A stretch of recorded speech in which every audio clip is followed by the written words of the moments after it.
11月15號星期六呢段片我同大家睇睇主要外匯、貴金屬、加密貨幣同一啲能源期貨嘅走勢。先有個咩就聲明，本篇內容純粹經驗分享同埋教學內容，會構成就我媽媽建議投資者入市之前嘅人留意清楚自己承擔風險嘅能力。擔心出單完咗之後公布數據可能不利美國經濟，同埋擔心呢個 AI 泡沫。美金上個禮拜都係偏軟嘅，美匯指數100企唔穩之後咧，上個禮拜回翻到嚟99，咁啊，如果有機會咧再跌深少少啊，又會落翻98，咁啊，尤其響98到99之間上落嘅機會比較大。闊啲嘅範圍睇96到102。歐羅對美元彈翻上去，阻力睇1.17，個位嘅話再上就1.19，下邊支持位1.150同埋1.14。英鎊對美元果然去到1.3大位咧，就係企穩住嘅，反彈阻力位睇1.33。下邊支持位1.3，破位落1.27。美元對瑞士法郎繼續係窄幅上落，支持位0.79，阻力位0.8050，再上啲嘅就係0.82。美元對日元偏強嘅，咁啊上到154嗰啲位咧就增持緊，再上嘅話上邊下一個阻力位159，以至大位160，咁下邊支持位154，翻落去咧150支持都好大。美元對加元上落範圍1.39到1.4150，闊啲嘅範圍，下邊1.3750，上邊1.43。澳元對美元波幅比較大嘅，上落範圍0.6450到0.66，闊啲嘅範圍0.64到0.67。紐元係偏弱嘅，咁落到去0.56齊嗰啲位，咁啊短線會睇180 0.56到0.57，闊啲嘅範圍。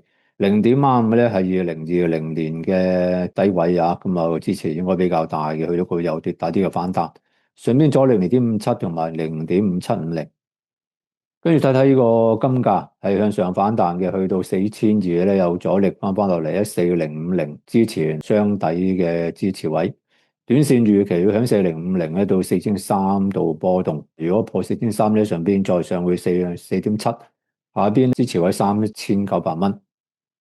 白銀幾乎平咗之前個頂嘅54個3毫9，星期四嘅時候，跟住回翻落去，又試翻呢之前底部支持位，約莫係49.36。如果破位嘅話咧，又翻到去46啦。咁上邊阻力54，升穿嘅話咧，後個目標睇60蚊。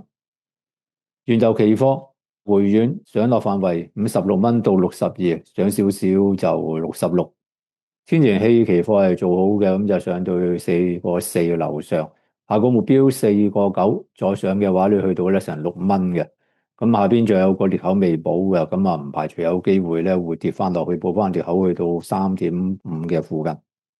今日貨幣 Bitcoin 禮拜五咧係跌得比較深嘅，有啲話個禮拜咧試92,500嘅水平，上邊阻力10萬蚊同埋106000。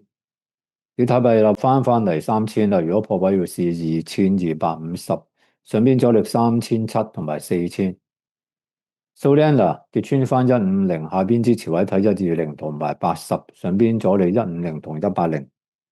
XRP 冇乜方向咁，上落範圍咧2蚊到2.6，高少少會去到2.9。Dogecoin 0.15呢啲位咧應該企定噶啦，上邊阻力0.18同埋0.2。好，呢段片分享到呢度，多謝大家收睇。